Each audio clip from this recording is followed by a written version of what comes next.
बिस्मिल्लाहिर्रहमानिर्रहीम। अस्सलाम वालेकुम स्टूडेंट्स, उम्मीद है आप खैर खैरियत से होंगे। प्रोग्रामिंग फॉर बिगनर सीरीज का बहुत ही इम्पोर्टेंट एक और लेक्चर जो कि लिस्ट के ऊपर सेकंड लेक्चर है। इससे पहले लिस्ट पे जो हमने एक लेक्चर किया था उसमें आपको लिस्ट के मुतालिक जो है वो पाइथन में डिटेल से बताया था, लिस्ट कैसे क्रिएट होती है, लिस्ट में कैसे एलिमेंट अपेंड करते हैं, लिस्ट के एलिमेंट्स को कैसे एक्सेस करते हैं।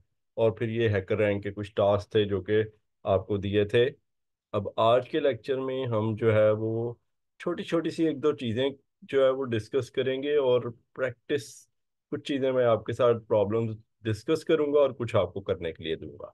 पहली जो चीज़ है वो ये है कि सिंगल लाइन में जो एलिमेंट्स अगर आपके पास लिस्ट के दिए हुए हैं तो उनको कैसे रीड करना है। लास्ट टाइम हमने ये चीज़ कवर नहीं की थी। ठीक है, अक्सर प्रॉब्लम्स ऐसे होते हैं जिसमें जो है वो लिस्ट की जो इनपुट है वो बजाय मल्टीपल लाइंस में देने के एक ही लाइन में दी होती है। तो उसके लिए एक हमारे पास बड़ा आसान सा फंक्शन अवेलेबल है, ये लिस्ट मैप। मैप यानी जो हम पहले भी यूज कर चुके हैं, उसके ऊपर लिस्ट का फंक्शन जो है वो आपको लिस्ट बना के दे देगा। ठीक है, यानी पहले आपने मैप से आप दो वैल्यूज, तीन वैल्यूज, चार वैल्यूज रीड करते थे इंटीजर टाइप की। अब आप पूरी की पूरी उससे जो है वो लिस्ट ले लेंगे, लिस्ट का फंक्शन लगा के। ठीक है, तो ये एक एग्जांपल भी है, जैसे आपने इसके बाद इस पर लूप लगाया और एलिमेंट्स को प्रिंट कर दिया। समटाइम्स ऐसा होता है कि आपके पास पहले नंबर दिया होता है और उसके बाद वैल्यूज दी होती हैं। ठीक है, तो इस केस में पाइथन में अगर ये नंबर जो है ये हमें रिक्वायर्ड नहीं है, इसके बगैर ही लिस्ट और मैप का फंक्शन काम करेगा। लेकिन ये नंबर जो है इसकी वजह से हमें लेंथ लेने की जरूरत नहीं रहती, हम इसको डायरेक्टली यूज कर लेते हैं। इसकी भी एग्जांपल देख लें। ये मैंने एन रीड किया और फिर उसके बाद ये मार्क्स रीड कर लिए। अब ये एन मैं ना भी रीड करता तो मार्क्स रीड हो सकते थे, लेकिन चूंकि एन उसने दिया हुआ है पहले, तो हमें पहले एन ही रीड करना है और फिर मार्क्स रीड करने हैं। फिर उसके बाद मैंने कहा आई इन द रेंज एन, और उसके बाद मैंने मार्क्स को प्रिंट करवा दिया। तो ये दो चीजें थी जो कि मैंने आपके लेक्चर में आपको बतानी थी एडिशनली, क्योंकि आगे वाले वाले प्रॉब्लम इससे रिलेटेड है। अब हम कुछ प्रैक्टिस टास्क देखते हैं। पहला टास्क है रिड्यूस एलिमेंट्स बाय एवरेज। क्या कहता है, read input find integer average. Integer average find करनी है, कैसे होती है, सम करने के बाद उसको साइज से डिवाइड कर दें। Print element in a single line by subtracting average from all elements. For example इसमें जो एवरेज हमारी आई है वो 57 है। ठीक है, तो अगर आप एलिमेंट्स को देखें तो 50 माइनस 57 माइनस 7 आ गया, 78 माइनस 57 21 आ गया, 23 माइनस 57 माइनस 34 आ गया। तो इस तरह से ये सारे एलिमेंट है। इसको इस तरह से करेंगे, आसान प्रॉब्लम है। एन रीड किया, लिस्ट रीड की, उसके बाद हमने लिस्ट पे लूप लगा के सम ले लिया। ठीक है, सम जब भी करते हैं उसको जीरो से इनिशियलाइज करते हैं, ये तो आपको पता ही है। उसके बाद एवरेज फाइंड की, जिसमें हमने इंटीजर डिवीजन की, सम की एन के साथ। फिर हमने दोबारा एक एम्प्टी स्ट्रिंग ली और दोबारा लूप लगा लिया। और एस की डेटा जो लिस्ट वैल्यूज हैं उनमें से एवरेज माइनस कर करके हम स्ट्रिंग में उसको कंकैटिनेट करते गए और लूप से बाहर आके उसको प्रिंट कर दिया। तो दो लूप लगाए हैं, एक लूप में हमने जो है वो एवरेज फाइंड की सम फाइंड करने के बाद, और दूसरे लूप में हमने आउटपुट ले ली। दूसरा टास्क है print even odd. Read input print even and odd elements in separate line. यहाँ पे ये भी बताता चलूं कि ये प्रॉब्लम अरे के बगैर या लिस्ट के बगैर नहीं होगा। क्यों नहीं होगा? कि इसलिए कि फॉर एग्जांपल मैंने जितने भी इवन एलिमेंट्स हैं वो पहले प्रिंट करने हैं। तो हो सकता है कि जो आगे आने वाले एलिमेंट है वो इवन हो सकता है वो ऑड हो। तो जब तक सारे एलिमेंट आ नहीं जाते तब तक हम ये काम कर नहीं सकेंगे, क्योंकि हम ऊपर जाके दोबारा तो एलिमेंट लिख नहीं सकते। ठीक है, तो हमने इनपुट रीड की, लिस्ट रीड की, उसके बाद हमने ये दो स्ट्रिंग टाइप के वेरिएबल्स ले लिए जिनको हमने एम्प्टी स्ट्रिंग से इनिशियलाइज कर दिया। उसके बाद हमने लूप लगाया और लूप में हमने देखते जाना है कि जो एलिमेंट इवन है उसको इवेंट के उसमें स्ट्रिंग में कंकैटिनेट करा दो, और जो ऑड है उसको ऑड के उसमें जो है वो स्ट्रिंग में कंकैटिनेट करा दो। और बाहर आके पहले इवन वालों को प्रिंट कर लें, फिर ऑड वालों को प्रिंट कर लें। तो आसान टास्क है। तीसरा टास्क है print element in pairs. Read input, print element in pair, print pair of every element with every other element from left to right. जैसे कि एग्जांपल अगर आप देखें तो 50 को मैंने 78 के साथ प्रिंट किया, 50 को 23, 50 को 58 के साथ, फिर 78 को 23 और 58 के साथ, और 23 और 58 को साथ। ठीक हो गया? तो ये भी आसान टास्क है। इनपुट एन रीड किया, लिस्ट रीड की, और उसके बाद हमने नेस्टेड लूप इसमें लगाना है, क्योंकि हर एलिमेंट को हर दूसरे एलिमेंट से कंपेयर करना है, लेकिन लेफ्ट टू राइट। तो लेफ्ट टू राइट के लिए क्या है कि बाहर वाला लूप है I in the range N, जबकि अंदर वाला लूप है J in the range I plus one comma N. उसके राइट से स्टार्ट होगा। लेफ्ट पे आई है और आई प्लस वन पे राइट है, वहां से स्टार्ट करेंगे और बस प्रिंटिंग करते जाएंगे, डेटा आई कॉमा डेटा जे। ये एस जो है ये गलती से यहाँ पे टाइप हो गया है। बस ये इतना सा ही क्वेश्चन है, आसान है बड़ा। ठीक है, इसकी वर्किंग जो है वो अगर आप कहते हैं तो मैं जल्दी से बता देता हूँ कि आई जो है वो फॉर एग्जांपल है 0। तो इसका मतलब है आपके पास डाटा 0 होगा 50, जबकि यहाँ पे जे का लूप शुरू होगा 1 से। तो डाटा 0 डाटा 1, फिर जे में इंक्रीमेंट होगा, अभी आई में इंक्रीमेंट नहीं होगा, वो आउटर लूप है। तो जे 2 हो जाएगा तो डाटा 0 डाटा 2, फिर जे 2 से 3 हो जाएगा तो डाटा 0 डाटा 3। ठीक है, फिर इस तरह ही जब ये बाहर वाला अंदर वाला लूप खत्म होगा तो बाहर जाके आई में एक इंक्रीमेंट होगा, आई 1 हो जाएगा, और जे वाला लूप 2 से शुरू होगा। तो data 1 data 2 data 1 data 3 data 1 data 4, इस तरह से पेयर बन रहे हैं। टास्क 4 जो है वो इतना मुश्किल नहीं है लेकिन लेंथी है क्या task? Read input, find min max, compare each element with min and max and print one if element is closer to min, 2 if element is closer to max, and 0 otherwise। कहता है अगर आपके पास जो max है element उससे करीब है तो आपने 2 प्रिंट करना है उस एलिमेंट के अगेंस्ट। अगर वो मिन से करीब है तो 1 प्रिंट करना है, और अगर वो दोनों के इक्वल है, यानी मिन से भी उसका डिस्टेंस और मैक्स से भी डिस्टेंस इक्वल है, तो फिर आपने 0 प्रिंट करना है। इस केस में अगर हम देखें तो मिनिमम वैल्यू है 23 और मैक्सिमम वैल्यू है 93। तो 50 जो है वो किससे करीब है? वो 23 से करीब है, 1 प्रिंट हो गया। 78 किससे करीब है? 93 से 2 प्रिंट हो गया। 23 अपने आप से ही करीब है, जाहिर है 1 आ गया। 58 जो है वो दरमियान में था, 0 आएगा। ठीक है, 93 जो है वो अपने आप से करीब है, 2 आ गया। 40 जो है अगेन 23 से करीब है, 1 आ गया। इस सवाल को कैसे करेंगे? सबसे पहले तो हम मिन मैक्स फाइंड करेंगे। ठीक है, मिन मैक्स फाइंड करने के मुख्तलिफ तरीके हो सकते हैं। जो मैंने यहाँ पे तरीका अडॉप्ट किया वो ये है कि सबसे पहले पहली वैल्यू को हमने कह दिया ये मिन भी है ये मैक्स भी है। ठीक है, ये मिन भी है और ये मैक्स भी है। इसके पीछे लॉजिक क्या है? ठीक है, इसके पीछे एक लॉजिक है, वो आपने याद रखनी है, वो इम्पोर्टेंट है। वो लॉजिक ये है कि अगर अरे में एक ही वैल्यू होती लिस्ट में तो वही मैक्स होती वही मिन होती। तो इसलिए हमने वो पहली वैल्यू उसमें स्टोर कर दी, और फिर उसके बाद हमने चेकिंग शुरू कर दी। आई इन रेंज एन, वैसे ये 1 कोमा एन होना चाहिए था, यहाँ से भी फर्क नहीं पड़ेगा वैसे। If data is greater than max तो मैक्स को अपडेट कर दो, अदरवाइज अगर डाटा आई लेस देन मिन है तो मिन को अपडेट कर दो। ठीक है जी, ये आपके पास सारा लूप चलता रहेगा और मैक्स में मैक्स और मिन में मिन वैल्यू आ जाएगी।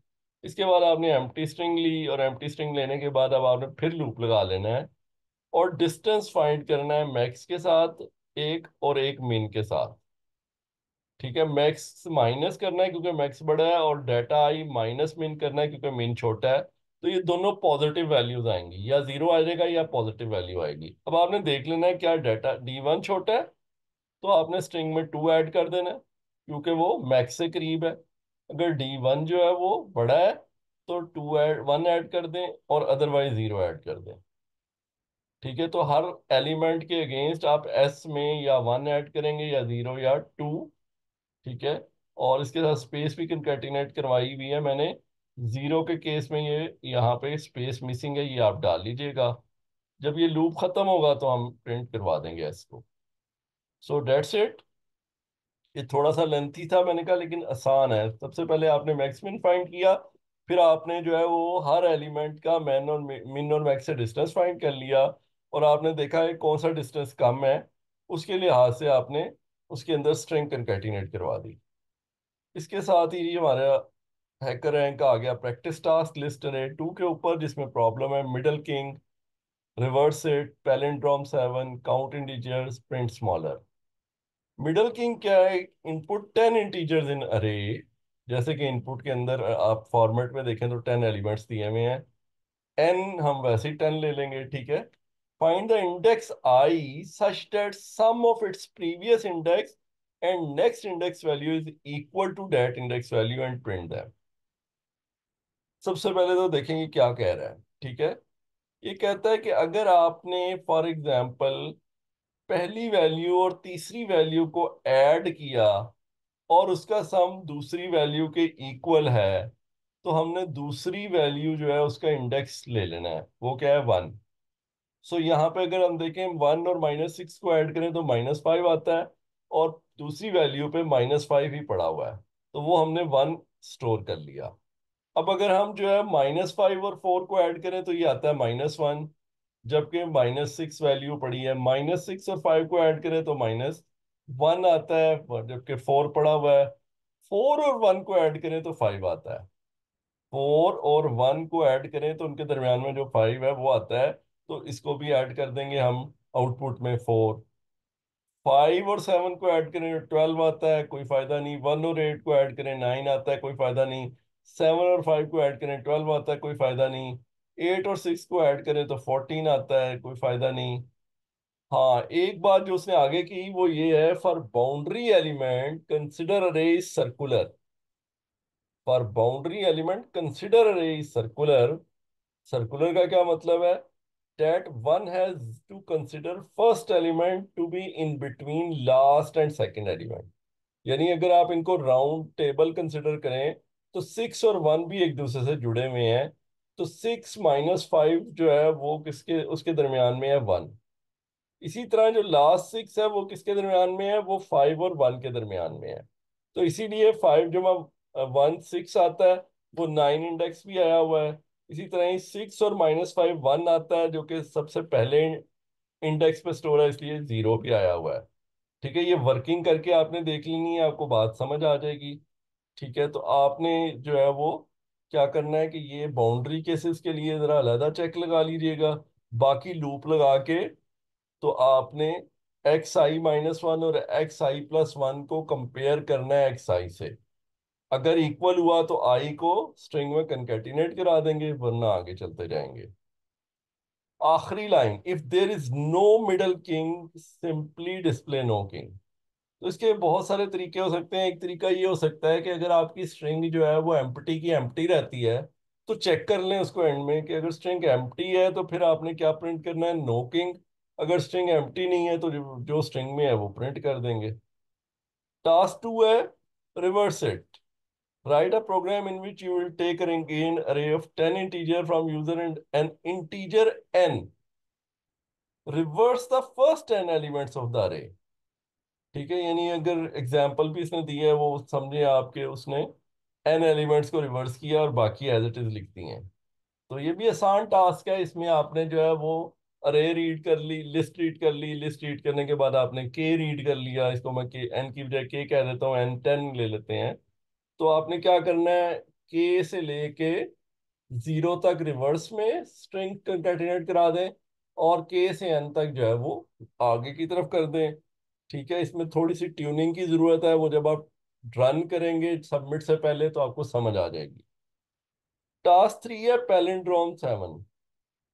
पैलिंड्रोम कहते हैं कि अगर आप किसी भी चीज को लेफ्ट टू राइट और राइट टू लेफ्ट पढ़ें और एक ही चीज हो दोनों तरफ से, वो स्ट्रिंग के केस में ज्यादा होता है लेकिन नंबर के केस में भी हो सकता है। जैसे 1 2 3 4 5, और इधर से भी अगर 1 2 3 4 5 होता है तो फिर ये पैलिंड्रोम होती।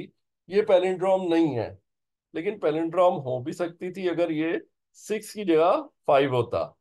तो इसका आसान तरीका है कि आप जो है वो आधा लूप लगाएं और दोनों तरफ से जो है वो एलिमेंट्स को कंपेयर करते जाएं। एक और वेरिएबल ले लें या कुछ और थोड़ी सी सब एक्सप्रेशन लिख लें। ठीक है, -1 -2 यूज कर लें। इस तरह की कोई भी चीज यूज करके आपने आगे और पीछे के एलिमेंट्स को कंपेयर करते जाना है। जब तक एलिमेंट मिलते जाएंगे आगे चलते जाएंगे, जब एलिमेंट जो है वो नहीं मिलेगा वहां पे ब्रेक करके कह देंगे नहीं है पैलिंड्रोम। अगर सारे एलिमेंट मिल जाएंगे तो फिर पैलिंड्रोम हो जाएगा। टास्क 4 है count integers. Input 10 positive integer in N array, find the count of all the integers and show count along with its integer. For example, for array of 5 integer 10 20 10 15 20। सो 10 दो दफा आ रहा है, 20 दो दफा आ रहा है, 15 एक दफा आ रहा है, वो अपने आउटपुट में कैसे लिख देना है? 10 2 20 2 15 1।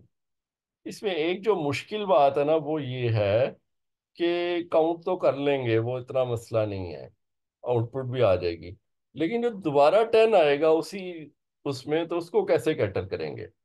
तो उसका तरीका ये हो सकता है, मुख्तलिफ तरीके हो सकते हैं। एक तरीका तो ये हो सकता है कि जो आप काउंट करते जा रहे हैं उसको किसी आप जो है वो वैल्यू से रिप्लेस कर दें, जैसे -1 या किसी ऐसी वैल्यू से, 0 फॉर एग्जांपल।